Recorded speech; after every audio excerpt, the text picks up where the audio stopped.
భారత్ 180 న్యూస్కి స్వాగతం.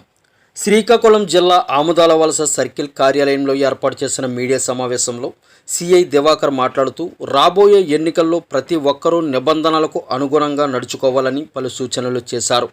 చట్టానికి వ్యతిరేకంగా ప్రవర్తిస్తే కఠిన చర్యలు తప్పవన్నారు. దయచేసి మన ఆముదాల వలస మొత్తం ప్రజలందరూ కూడా విజ్ఞప్తి ఏంటంటే దయచేసి మీరు బయటికి వెళ్ళినప్పుడు ఖచ్చితంగా హెల్మెట్ యూజ్ చేయండి. మితిమీరిన వేగంతో దయచేసి వద్దు, ఎందుకంటే దయచేసి అందరూ హెల్మెట్ యూజ్ చేస్తారని ఈ రకంగా కోరుకుంటున్నాం. తర్వాత సైబర్ క్రైమ్ నేరాలు విపరీతంగా జరుగుతుంది.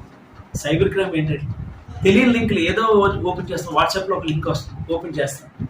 ఈ ఓపెన్ చేసి ఏం చేస్తున్నారు, దానిలో ఓటీపీ వస్తుంది, ఆ నెంబర్ మళ్ళీ వాళ్ళకే పెడుతున్నారు. తెలియకుండా మీ బ్యాంక్ అకౌంట్లు అన్నీ కూడా ఖాళీ అయిపోతాయి. మీకు తెలియదు, ఒక్కసారి మీరు లింక్ ఓపెన్ చేసి ఆ ఓటీపీ నెంబర్ కానీ మీరు అందులో ప్రెస్ చేస్తే మీ మొత్తం అకౌంట్ అన్ని ఖాళీ అయిపోతుంది.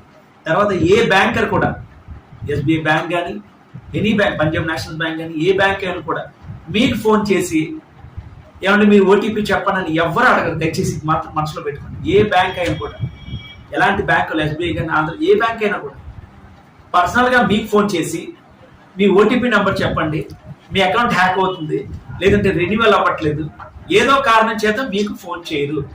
ఇది మాత్రం మనసులో పెట్టుకోండి. దయచేసి సైబర్ క్రైమ్లు విపరీతంగా చదువుకున్న వాళ్ళు కూడా ఉద్యోగాలు వస్తున్నాయి, బోల్డ్ యాప్లు వస్తున్నాయి, లోన్ యాప్స్ అంటున్నారు, లోన్ యాప్లోకి వెళ్తున్నారు, ముందు కడుతున్నారు, తర్వాత వాళ్ళు బ్లాక్మెయిల్ చేస్తున్నారు. గుర్తుపెట్టుకోండి, మీ డేటా అంతా కూడా వెళ్ళిపోతుంది.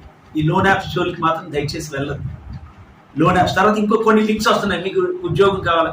ఈ ప్రపంచంలో మీకు తెలిసి మనం డైరెక్ట్గా ఇంటర్వ్యూకి వెళ్తుంటేనే చాలా తక్కువగా ఉంటాయి. అలాంటిది ఎవరో తెలియని ఒక లింక్ పంపించి మీకు ఇంత అమౌంట్ వేయండి, ఫస్ట్ అడుగుతారు, ఒక 10,000 వేయండి, మీకు ఇదిగో మీకు వచ్చేస్తుంది అంట. ఆశపడి 10,000 వేస్తుంది. అదేనండి రెన్యువల్ అవుతుంది, మళ్ళీ మీరు ఒక 5,000 పంపించండి అన్నట్టు. 5,000 చాలా కేసెస్ ఉన్నాయి, పేర్లు మనం చెప్తే బాగా పంపించేసి ఎవరికి తెలియకుండా ఉద్యోగం వచ్చేది అనుకుంటున్నారు. అలా అవ్వదు, దయచేసి గుర్తుపెట్టుకోండి. మనం కష్టపడాలి, చదువుకోవాలి, ఉద్యోగం వస్తే తప్ప ఈ లోన్ యాప్స్ కూడా ఎవరో, లేదంటే ఒక యాప్ కొత్తగా వచ్చింది ఉద్యోగాలు ఇస్తాం, ఇలాంటివి దయచేసి పెట్టుకోవద్దు. ఇది ముఖ్యంగా అయిపోయింది. తర్వాత మనకి 2021లో ఒక ఎన్డీపీఎస్ యాక్ట్ ఉంది.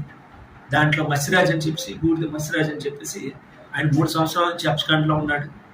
ఈరోజు తెల్లవారాన్ని మన వన్ వే జంక్షన్ దగ్గర పట్టుకున్నాం గంజాయి కేసులో. ఇది అంతే.